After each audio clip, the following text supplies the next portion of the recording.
es como el niño que corta una flor, como no tiene dinero para darle algo a su mamá, corta una flor de la calle, ¿verdad? Ahí que salió entre las hierbitas, una flor de esas amarillitas, la cortaba y se la entregaba a su mamá, así. Y él se sentía muy contento de poderlo hacer. Y la mamá, aunque era algo que cualquiera podría cortar, era una cosa que no tenía tanto valor, para ella era muy importante y para nuestro Dios también, la piedad popular es muy importante. Simplemente en el punto de la Semana Santa podemos valorar tantas cosas que son litúrgicas y otras que no. Si las vemos en su profundidad y la riqueza que le representa al pueblo de Dios, y si somos inteligentes podemos aprovecharlas. Si somos desparpajados, las vamos a quitar simplemente y vamos a hacer lo que queramos o estrictamente vivir simplemente la liturgia y la gente se sentirá despojada de cosas que para ellos son valiosas e importantes.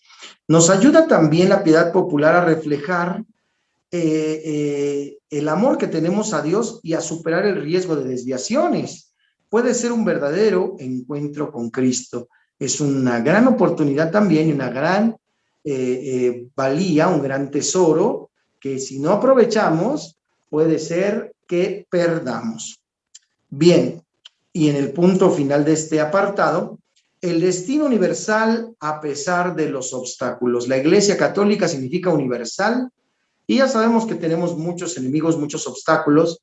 Yo digo que la Iglesia Católica es como Batman porque tiene muchos enemigos muy feos y algunos, ¿verdad? Hasta dentro de la Iglesia Católica.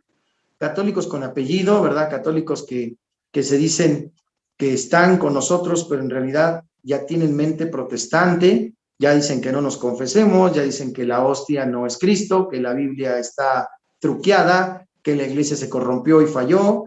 Sería tanto como decir que Cristo falló y que Satanás ganó y que eso de que el infierno no prevalecerá sobre la puerta de la iglesia, pues no es cierto, y que Cristo pidió por Pedro, entonces parece que su oración no tiene poder, cuando su oración logró dar de comer a 5,000 hombres, sin contar a mujeres y niños, con solo 5 panes y 2 peces. Por lo tanto, el anuncio, este anuncio tiene que ser ese querigma, aquí lo nombran como primer anuncio, esa palabrita rara que hemos escuchado un montón de veces, querigma, significa ese primer anuncio, el amor de Dios, anuncio al mundo descristianizado, o sea, donde Cristo ya no está, donde ya no hay oración, donde Cristo parece retrógrada, ¿verdad? Quien hable de la palabra está loquito, está viejito. El método de Satanás actual es que todo lo que yo pueda decir aquí es ofensivo. Si yo empiezo a hablar de ideología, si yo empiezo a hablar de homosexualidad, si yo pienso hablar de feminismos, de abortos, de eutanasia, de pena de muerte, todos pararán la oreja y se van a ofender si yo digo algo con lo que no está usted de acuerdo. Curiosamente, así es el método de Satanás hoy. Todo ofende, menos el pecado. Menos el pecado. Dice el mundo, no, no, no. A mí el pecado me lo respetas, ¿eh? A mí con mi pecado no te metas. Tú déjame vivir como yo quiero, como yo creo. Y si tú no estás de acuerdo conmigo, estás loco, estás mal, eres un retrógrada, mereces ser callado, mereces ser cancelado, mereces ser meterte en la cárcel porque estás en contra de lo que el mundo está a favor. Hágame usted el favor. Y pues finalmente, ¿verdad? Tenemos que conocer nuestra fe para tener un fundamento, porque podemos conocer un poquito de nuestra fe, pero no tener fundamentos cuando no profundizamos en ello. En el 5.º capítulo, fíjense ustedes, nos habla acerca de los destinatarios de la evangelización. Ya sabemos cuál es el contenido, ya sabemos cuáles son los medios. Ahora, ¿a quién le vamos a predicar el evangelio? Bueno, si somos católicos, sabemos que el anuncio es para todo el mundo. Vayan y prediquen el evangelio a todo el mundo, a toda criatura, incluso. Entonces yo le puedo predicar el evangelio al mar, a las plantas, a los animales, a la tierra, a las montañas, a todo, al aire que respiro, al sol que sale, a la luna que sale, a la lluvia que cae. Le puedo hablar de Dios. Qué interesante. Y cómo no, por supuesto, a mis hermanos los hombres. Anuncio al mundo, decíamos, descristianizado. Bautizados que no viven como tal. ¿Cuántos bautizados que tienen confirmación, primera comunión y los demás sacramentos y delinquen y roban y matan y secuestran? Porque no viven como lo que tienen, no se han dado cuenta de su tesoro, nadie se los ha dicho. Es necesaria la predicación, la evangelización, ayudar a la fe de los fieles. Esa es la tarea principal de la iglesia ante un secularismo ateo. ¿Qué quiere decir esto? Que el hombre vive como si Dios no existiera o no le importa que Dios exista. Dice, yo mismo me basto a mí mismo, no necesito a nadie más, no necesito de Dios. Casi, casi estamos citando la filosofía contemporánea, Dios ha muerto. Y conviene que Dios se muera, ¿eh? Porque cuando papá y mamá no están en casa, pues hago fiesta. Y si Dios no existe, si Dios ya se murió, pues que bueno, ya no habrá nadie que me esté diciendo, que me esté jodiendo, ¿verdad? Para que yo pueda hacer mi vida como yo quiera, mis pecados, sin que nadie me esté diciendo que lo que yo hago está mal, es pecado. Y por supuesto, es un hedonismo, es un amor al ego, es una exaltación de los sentidos, una exaltación del cuerpo, de las virtudes personales. Son filosofías antiguas que renacen ante el desafío de Dios. Decía por ahí uno de tantos libros de nuestro movimiento, es como una emancipación de Dios, hacernos libres de Dios, querer nuestra independencia de Dios, como aquel adolescente. Usted habrá escuchado a sus hijos, o usted como adolescente lo habrá dicho, papá, no te metas en mi vida, déjame vivir mi vida. Tú ya viviste, tú ya te caíste, ahora déjame a mí vivir mi vida. No te metas, déjame solo, ¿no? Son como que palabras que hemos escuchado y que hay católicos adolescentes en su fe que viven diciéndole a Dios, no te metas en mi vida, yo puedo solo, el hedonismo. Y por supuesto los que no practican. Si por un lado están los practicones, ¿verdad? También del rollo, por otro lado están los que de plano ni practican, o sea, están bautizados, tienen una religión interior, dice la señora, yo me acuerdo de Dios, bendito sea Dios que se acuerde usted, pero viven al margen, tienen como la canción de los 80s un personal Jesus, un Jesús personal, una religión personal, mientras yo me sienta bien, pues yo soy católico, pero no soy muy católico, nada más soy creyente, ¿verdad? No voy a misa, soy católico, pero creo en el aborto, soy católico, pero estoy a favor de la homosexualidad y la promuevo. Como mi hijito me salió así, pues yo lo acepto. Estoy a favor de la pena de muerte, de la eutanasia, pero me digo católico. Y entonces entro en una mentira, en una falsedad, ¿verdad? Comprobado con la palabra de Dios. Nos dice también que tenemos que predicar a las muchedumbres, no tengamos miedo de hacerlo. Qué hermoso es ver las ultrillas nacionales, donde se le predica a muchedumbres. Obviamente que se debe tener cuidado y bajo la luz del Espíritu Santo sobre los temas que se dan, ¿verdad? Porque a veces en lo personal he visto desaprovechado esa gran oportunidad y momento en cosas que no edifican. Y por supuesto, un elemento interesante que a mí, cuando todavía no entraba ni al seminario, cuando estaba en la parroquia de la Luz de la Bondojito, que es mi parroquia de origen, en la tercera vicaría, ahí cerca del Metro Bondojito, estaban unas comunidades de base. Aquí habla de las comunidades de base, y hay todo un apartado acerca de las comunidades de base. Y a mí me llamaban la atención estas comunidades de base porque pues tenían como que su propia onda, su propia forma, y como que estaban al margen de los demás, como que tenían sus propias ideas. Las comunidades de base en su momento fueron muy, muy buenas. ¿Por qué? Porque intentaban ayudar desde la espiritualidad de la necesidad social. Y entonces acudían a marchas, a mítines, a realidades, y era interesante, pero yo sentía una revoltura ahí entre lo político y lo de la fe.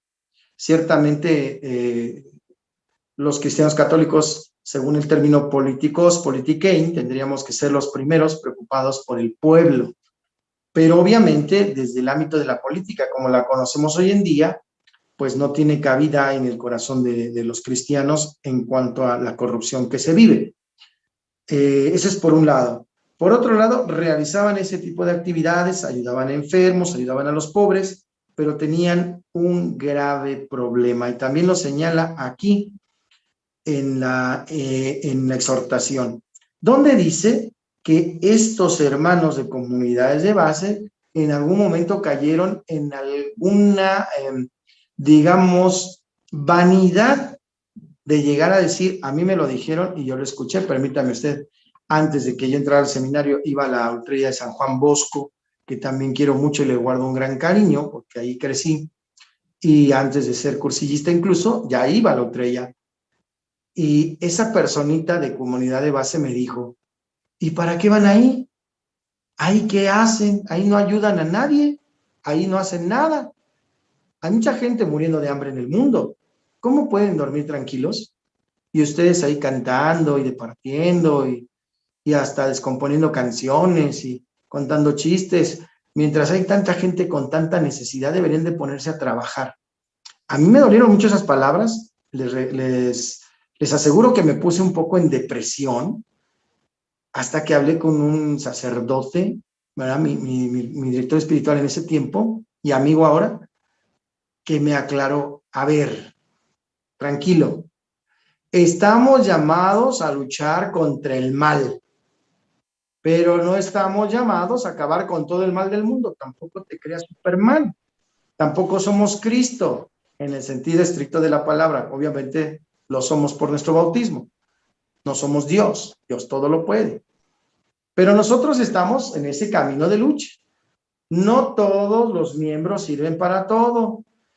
Aquí un ojo le estaba diciendo al dedo gordo que no lo necesitaba, o que si no te portabas como la oreja no valías, o que si no eras lengua no valías. Todo el cuerpo es en sus partes distinto.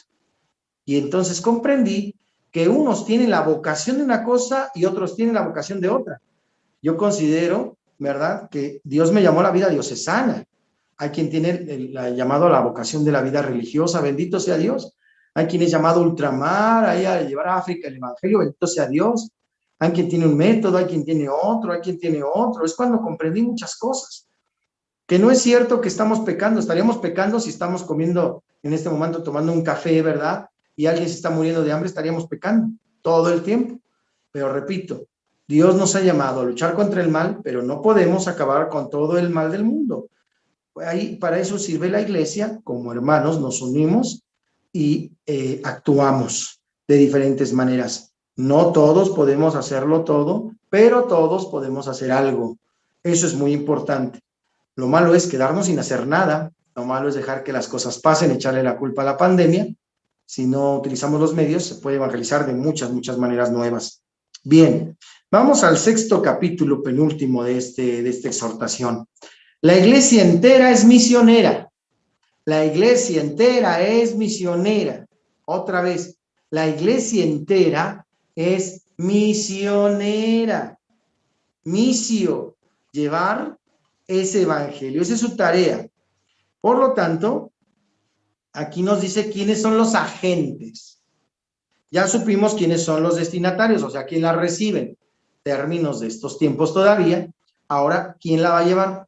¿Quién la recibe? Ya dijimos, ¿verdad? Los seculares, los que no viven bien su fe, los que viven sin entender que son bautizados, el mundo descristianizado todo, etcétera, las comunidades de base incluso. Ahora, ¿a quién le toca llevarlo? ¿A quién le toca? A toda la iglesia.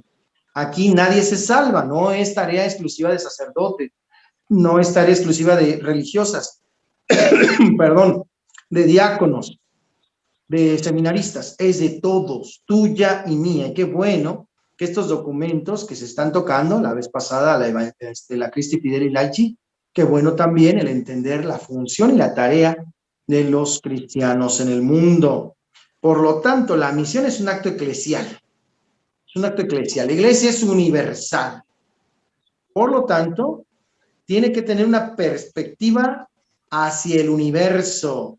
¿Desde cuándo? Desde Abel hasta 2021 y sígale contando. La iglesia es misionera. Por lo tanto, tenemos que tener una relación con toda su riqueza, con la riqueza de la misión, de la evangelización. tenemos que tener también la capacidad, la inteligencia, el esfuerzo, hacer la lucha por adaptar y mantener la fidelidad del mensaje. Eso sí, el depositum fidei que tenemos que respetar, ya sabemos los temas que no se pueden mover en absoluto. No podemos cambiar de la noche a la mañana, no nos podemos enloquecer. Hay gente que se enloquece, ¿verdad? Y que inventa iglesias nuevas. Hay sacerdotes que llegan a hacer sectas dentro de su propia parroquia y afectan a la propia iglesia católica. Hay quien se vuelve loquito, no me extraña que haya locos en el mundo, me extraña que haya locos que lo sigan, ¿verdad? Y de repente se le ocurra mañana celebrar misa con bolillos y vaya a consagrar bolillos con cajeta y vaya a decir que ese es el cuerpo de Cristo. Tenga usted cuidado, aunque quiera mucho a su padrecito, ¿verdad? Tenga cuidado. Adaptación y fidelidad del mensaje. Apertura a la Iglesia Universal. Uno de los grandes errores es pensar, yo mando y gobierno en mi parroquia. Tristemente he escuchado a sacerdotes, compañeros, amigos, hermanos, que dicen, yo no mando a mis laicos a formarse a la diócesis o la arquidiócesis. Yo los voy a formar a ellos, porque allá no los forman bien. Si lo vemos prácticamente, te están quitando una chamba, un compromiso. Te están ayudando a evangelizarlos, que se preparen uniformemente. Si hay un sacerdote especialista en eso, pues adelante. Pero si yo no mando a mis laicos a sus reuniones, a sus juntas, a la secretaria, etcétera, pues entonces estoy caminando como mocho. ¿Cómo me voy a enterar de las cosas que pasan? Si yo, sacerdote, no voy a las juntas del decanato, si yo no voy a las juntas de la vicaría o ahora de la diócesis, ¿cómo voy a bajar esa información a mis fieles? Con mucho esfuerzo, es una gran lucha. Cuando tuve a mi cargo la pastoral juvenil, era una lucha constante, no contra los jóvenes tenían hambre de Dios y querían y buscaban, contra los sacerdotes, porque les dabas el póster, ya nomás era que lo pegaran, ni lo pegaban, lo dejaban ahí guardado, y entonces no se enteraban del retiro, no se enteraban del esfuerzo, del trabajo, del caminar. Era tan difícil. Eran 6 decanatos, uno en cada polo, ¿verdad? Y tener que trasladarse de un lado a otro, a repartir esos pósters, a repartir esas cartas. Y luego los sacerdotes no enviaban a sus jóvenes, no les decían. A veces se conformaban con pegar el póster, pero no hablaban nada de eso. No decían, es una obligación que los jóvenes tengan que ir al joven creyente, por ejemplo. No, es que ellos tenían su retiro acá. Nunca se calendarizó, no se pusieron de acuerdo. Es un problema. Siempre es importante tener una apertura a la Iglesia Universal, entendernos todos como una Iglesia Universal. Cuando no nos entendemos, por eso empezamos a tirarle tierra al Papa y a la Iglesia y a las decisiones y a la forma de celebrar, etcétera, etcétera, porque no entendemos que la Iglesia no es democrática. No necesitamos un plebiscito, no necesitamos decir, ¿usted está de acuerdo? Yo no estoy en esta parroquia por voto popular, ¿verdad? Sino porque el obispo me mandó. La Iglesia es jerárquica y hay que aprender a obedecer. Y muchos laicos son muy groseros y muy faltos de respeto a la vida sacerdotal. En algunos cursillos allá por Japón y Alemania ya nos tratan como cualquier cosa. Por un lado, o nos arrumban, no nos sirven, o segunda, nos utilizan a su gusto y antojo. Las dos son vertientes peligrosas. Es que el padre tiene que estar aquí a la hora que yo diga porque yo mando. Sin tener la caridad, a veces se hacían cursillos en la misma Semana Santa. ¿Qué les pasa? Pues es el tiempo de mayor trabajo, por lo menos para mí, yo no tengo vicario. Si alguien tuviera, bueno, pues adelante, pero era muy complicado. Ahí teníamos que tener un poquito más de caridad y de inteligencia. Y por supuesto, ¿verdad? La evangelización debe ser inalterable. Dijimos el depósito de la fe, aunque, y aquí tenemos que tener la conciencia de la realidad cultural de cada pueblo. No es lo mismo la misa en Asia, que en África, que en América, y mucho menos en México. Cada una tiene su realidad cultural, su manera muy particular de ser, muy arraigada de su pueblo. Y por supuesto, saber diferenciar las tareas. Qué valioso, qué importante es cada uno de los grupos de una comunidad parroquial. Qué importante es lo que realizan. Algunos se sienten no tomados en cuenta porque el padre no los va a ver, porque el padre no está pendiente. Yo desde este lado les digo, qué difícil es ser papá de tantos hijos. Tú mismo tienes 3 hijos, atiendes a uno ayudándolo a su tarea y los otros 2 ya se encelaron, ya dijeron que tienes preferencia por ese, ¿verdad? Así sucede. La intención es, y el deseo de todo sacerdote de corazón, se los digo, es que todo sea armonía, que no se vean como un pastel partido. Ah, es que los jóvenes somos mejor que ninguno. No, no, espérame, los coros, los coros. No, no, no, espérame. Aquí los viejitos mandamos. Que todos se entiendan como una familia y puedan trabajar unidos y que todos se amen y se respeten y se valoren y que se entiendan unos a otros a trabajar, a la evangelización, a la forma de vivir en Cristo con buen ejemplo. Por supuesto, creemos en el Papa. Por favor, esto es de perogrullo, ¿verdad? Esto lo tengo que decir para bulitos. Creemos en el Papa, en el Santo Padre Francisco. ¿Por qué? Porque es el vicario de Cristo en la tierra. Si yo creo en Cristo, creo en el Papa. Si yo, cristiano, me hago llamar católico tradicionalista y le empiezo a echar cajeta al Papa y empiezo a decir que está equivocado y que está haciendo malas cosas y que no debe hacer lo que hace y que entonces empiezo a faltarle respeto a Cristo también. Empiezo a dejar de creer en Cristo que puso al Papa como cabeza, como vicario. Es la piedra sobre la que sustenta la iglesia, no se nos olvide el respeto. Y por supuesto, va para todos nosotros, mis hermanos obispos, todos mis queridos hermanos presbíteros, sacerdotes, nuestro deber y privilegio y responsabilidad de ser hermanos, de ser hermanos. Aunque el sacerdote no me caiga tan bien, el de la otra parroquia, yo no tengo por qué hablar mal de él. Somos y nos entendemos hermanos. Qué padre poder tener hermanos sacerdotes, que aunque no todos les vayan a la América, no todos piensen igual, algunos tengan una especialidad, algunos sean jóvenes, otros sean de más edad, nos entendamos como hermanos y nos tendamos la mano. Y eso el pueblo de Dios lo respira y lo ve. Cuando en una parroquia el vicario y el padre están en pique, se nota y lastima. Y hasta empiezan a hacer grupitos, los de uno y los de otro. Siempre tenemos nuestros fans, ¿verdad? Algunos jalan más con uno, algunos jalan más con otro, según gusto.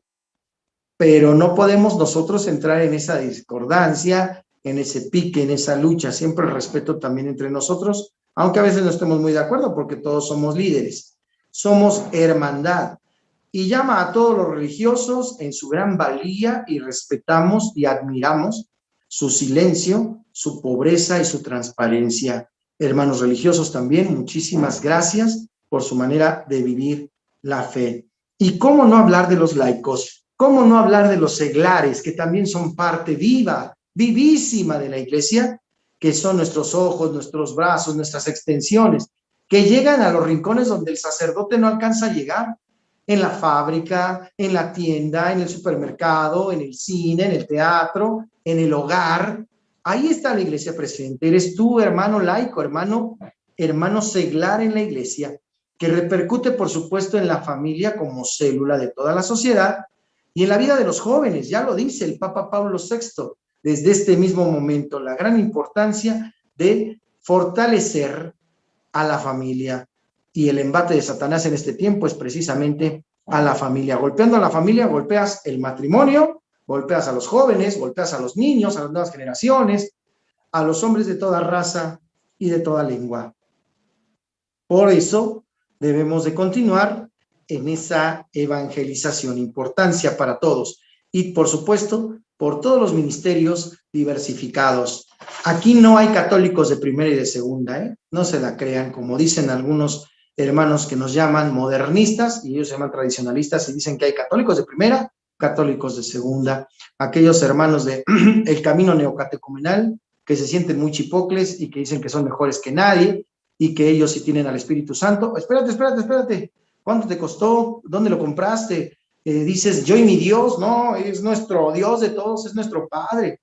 Que no nos caiga la vanidad ni la soberbia, porque tengamos un cargo, una medalla, un título, que no nos caiga, ¿verdad? Me tocó decírselo a los presidentes del movimiento, ¿verdad? Ojalá que ya no se llamen presidentes, sino servidores, porque el título de presidentes en México, pues, nos hace pensar en otras cosas de privilegios y abolengo. Somos servidores y todos estamos en el camino de la fe y todos estamos en la casa del jabonero y todos tenemos que pedir unos por otros porque vamos en este camino de fe.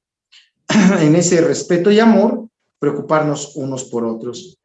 Finalmente, vamos al capítulo 7, donde habla del espíritu de la evangelización. ¿Cuál tiene que ser el motivo central? La sangre, lo que impulsa, lo que sostiene, lo medular de esa evangelización. Primero, la actitud. La actitud. La actitud. Yo no le creo a una monjita con cara de chancho, triste, amargosa, que anda en la calle y le pregunta a uno, madre, ¿de dónde viene? De rezar el rosario. Me dan las ganas de rezar el rosario, me dan ganas de decirle, invíteme por favor, porque se ve que usted goza rezando el rosario. Con esa actitud, gente que tiene pésima actitud ante la evangelización, y no solamente exterior, sino incluso interior. Hay que tener una disponibilidad, un enamoramiento, una convicción. Por lo tanto, tenemos que estar alentados bajo el Espíritu de Dios, bajo el Espíritu Santo. Antes de predicar, antes de la Santa Misa, incluso antes de predicar la homilía, el Evangelio, ponernos en la presencia del Espíritu, en la presencia del Señor y decirle, sé tu Señor, mis palabras. Sé tu Señor, mis comentarios, mis ideas. Porque si yo hablo sin ti,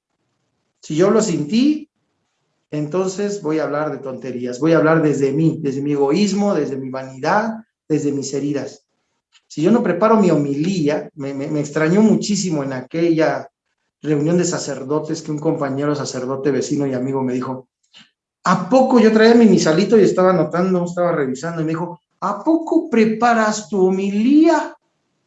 Y yo le dije, ¿y a poco tú no? O sea, ¿de qué le hablas al pueblo de Dios? De lo que se te ocurra, nada más porque sí, de lo que te venga así rápidamente. Oigan, el Espíritu Santo sopla, pero hay que dar una ayudadita, ¿no?